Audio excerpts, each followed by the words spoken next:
అందరికీ నమస్కారం అండి. ఎప్పుడు కూడా మనం ఎవరితోటైనా మాట్లాడేటప్పుడు కానీ, మనం ఎవరింటికైనా వెళ్ళినప్పుడు కానీ సూటిపోటి మాటలు లాంటి మాటలు మాట్లాడకూడదండి. ఏదైనా మాట్లాడాలి అనుకుంటే మనస్ఫూర్తిగా నవ్వుతూ చక్కటి సమాధానం చెప్పాలి. లేదు యోగక్షేమాలు అడగాలి. అంతవరకు మాట్లాడాలి తప్ప అతిగా మాట్లాడి నేను గొప్ప, నేను ఏదో మాట్లాడితే నా మాట చెల్లుబడైపోతుంది, నేను మాట్లాడిందే వేదం అన్నట్టు మాట్లాడి అవతల వాళ్ళని కించపరిచినట్టు ఏ మాట కూడా ఉండకూడదండి.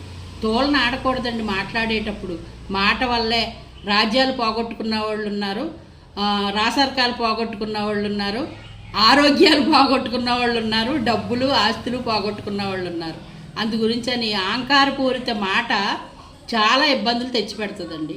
చక్కటి మాట, చక్కటి వినయం, చక్కటి వాతావరణాన్ని కల్పిస్తుంది అన్నమాట. మనకి ఇంకా